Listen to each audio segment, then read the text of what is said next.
আপনারাই মুহররম মাস, এটা আল্লাহর কাছে পছন্দনীয় মাস।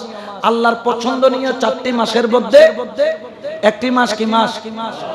এই মুহররম মাসে আপনারা দরুদ শরীফ বেশি পড়বেন, কোরআন শরীফ বেশি পড়বেন, ইবাদত বন্দেগী বেশি করবেন, তাহাজ্জুদ বেশি পড়বেন।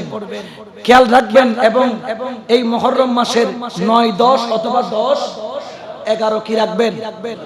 রোজা রাখবেন। আমার রাসূল সাল্লাল্লাহু আলাইহি ওয়াসাল্লাম যখন মদিনায় গেলেন, ইহুদিরা মুহররমের 10 তারিখ রোজা রাখতো। জিজ্ঞেস করলেন, তোমরা কেন রোজা রাখো? ও যে আল্লাহ মুসা পয়গম্বরকে আল্লাহ ফেরাউন থেকে রক্ষা করেছিলেন 10 মুহররম, এই জন্য আমরা 10 মুহররম রোজা রাখি। আমার নবী বললেন, মুসা আলাইহিস সালামের ব্যাপারে তোমাদের চাইতেও আমি নবী হকদার বেশি।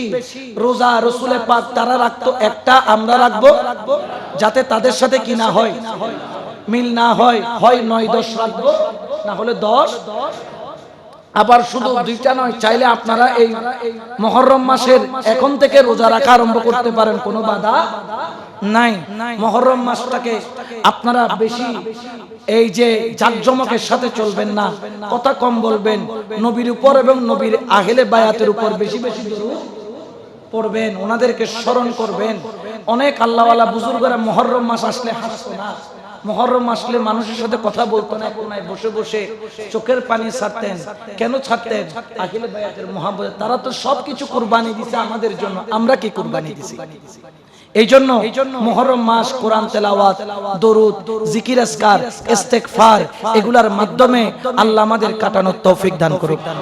এই মুহররম মাসের হক আদায় করে এই মুহররমুল হারাম মাসের শিক্ষা নিয়ে আমরা যাতে আমাদের জীবনটাকে আহলে বায়াতের মুহাব্বতে যেন তৈরি করতে পারি, আল্লাহ আমাদের সেই তৌফিক দান করুক। আহলে বায়াতের প্রেমিক দাবি করা, মুখে দাবি করা সহজ, কিন্তু প্রমাণ করা অনেক কঠিন। কখনো জান দিয়ে প্রমাণ করতে হয়, কখনো প্রমাণ দিয়ে প্রমাণ করতে হয়, কখনো ফতোয়ার বহুমত নিয়ে প্রমাণ করতে হয়, কখনো জীবন যৌবন কুরবানি করে প্রমাণ করতে হয়। তুমি আজকে লোকসানিতে পড়েছো, দুনিয়াদারি সামান্য তাতে পেরেশান। আহলে বায়াতের তারা জীবন যৌবন কুরবানি করে দিয়েছে। আহলে বায়াতের রাসূল একমাত্র দয়াল নবীর উম্মতের জন্য। শাহ আমানত বলেন, শাহ মোহসেন বলেন, শাহ বদর বলেন, শাহ মখদুম বলেন, খান জাহান আলী বলেন, বাড়ি কোথায়? শাহজালাল বাবা বাড়ি কই? বলে ইয়ামনে। এখানে কেন এসেছো? ইয়ামন তো দামি, এখানে তো জঙ্গল। ওই যে জঙ্গলকে সাফ করে রাসূলুল্লাহর কলেমা জারি করতে এসেছি। বড় করে বসে করে বসে। আজকে সে ওলি আল্লাহর দরবারে আঘাত, ওলি আল্লাহর মাজারে আঘাত, ওলি আল্লাহর আস্তানা শরীফ আঘাত। এটার গজব রিটার্ন আসতে দেরি হবে। জোরে বলেন না, দেরি হবে।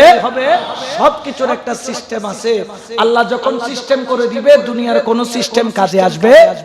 খেয়াল রাখবেন, এই মুহররমুল হারাম মাস আমাদের মধ্যে চলে এসেছে।